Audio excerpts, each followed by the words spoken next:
salah seorang influencer yang subscribernya itu jutaan, itu pernah didatangi oleh salah satu ustadz dari kelompok Wahabi Salafi. Ya, dia dibawakan uang 1 karung dan tas Gucci yang terbaru. Dia cerita sama saya dan banyak orang cerita, dan dibenarkan oleh manajernya. Dia dibawakan hingga akhirnya ustadz ini sama influencer yang jutaan ini ditolak uangnya, tas itu juga ditolak, tapi besoknya ustadz ini diundang untuk memberikan hak bicara kepada dia. Berkah rumah saya kedatangan salah satu ustadz favorit kita. Alhamdulillah, Pak Ustadz ini buat saya, Pak Ustadz. Iya. Pak Ustadz ini buat saya, Pak Ustadz. Iya. Nah, coba bayangkan artis-artis yang hijrah, yang dulunya pemain film, dulunya penyanyi, itu sekarang dipakai sebagai influencer sejenis ini.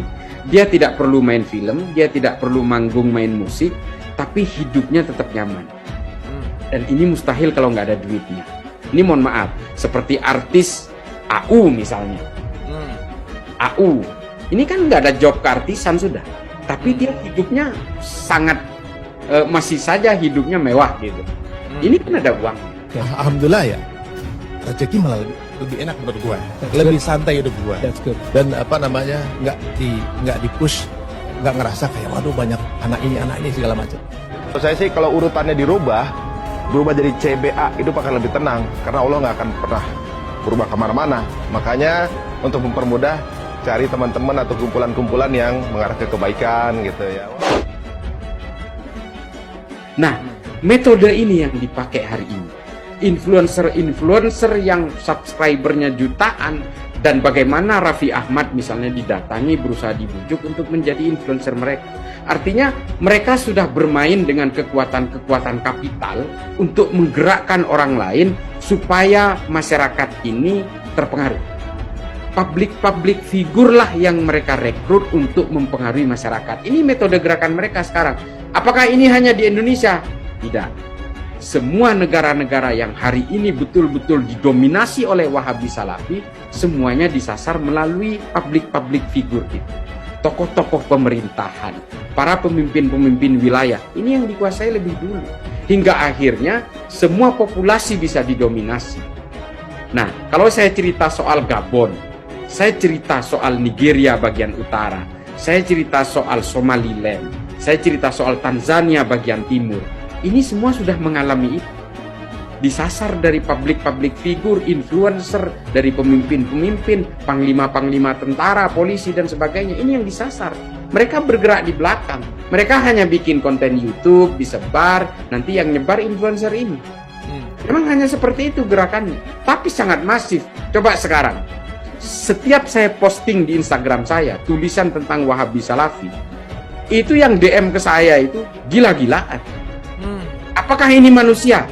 Saya tidak percaya. Ini mesin. Ini buzzer, betul-betul buzzer. Dan mereka dibayar. Saya yakin betul. Kalau saya nulis soal Jokowi misalnya, nggak ada yang datang. Paling yang datang ya kelompok-kelompok FPI 212, ya itu aja. Tapi kalau saya berbicara tentang Wahabi Salafi, menceritakan kejelekan-kejelekan mereka, gila, itu yang datang itu betul-betul seperti mesin, Kang Abu. Dan ini terjadi di saya ya. Nah, gerakan-gerakan mereka dengan menggunakan algoritma, machinery, robotik seperti ini terjadi, dan mereka ada aliran uang di dalamnya. Ini yang kita hadapi hari ini, termasuk jaringan-jaringan teror itu semua 100% anggota jaringan teror ini semua Wahabi Salafi. Saya pastikan 100%, kalau perlu 200%. Semua. Kalau saya tanya kepada teroris yang hari ini di penjara, yang masih terpapar, artinya masih belum NKRI, masih belum Wasatiyah dan sebagainya, kalau saya tanya, menurut Anda wayang haram nggak? Haram. Saya sudah buktikan itu kepada 16 responden. Setelah ada pernyataan haram dari Ustadz itu, saya datangi beberapa lapas yang ada napiter tapi tingkatannya masih merah, masih bertahan dengan ideologinya. Saya tanyakan, menurut kamu wayang haram apa tidak? Dia bilang haram. Ini adalah bukti. Ini adalah bukti bahwa sebenarnya Wahabi Salafi ini adalah embrio dari terorisme di seluruh dunia. Mengapa bisa begitu? Ya karena mereka mengajarkan eksklusivitas, dia tidak menghendaki adanya perbedaan, mereka mengenal segregasi, dan korbannya selalu perempuan. Korbannya selalu perempuan. Makanya orang yang menjadi ateis di Arab Saudi itu semua perempuan. Yang contoh 3 nama tadi, Rahaf Al-Qunun, Dina Ali Sahnun, dan Rana Ahmad. Ini perempuan semua. Karena ketika agama, terutama Islam ya, ini saya beragama Islam, makanya saya nggak mau bahas agama lain, karena saya memang nggak tahu agama lain, saya tahunya Islam. Nah, ketika agama itu diberlakukan hukum-hukum yang ketat,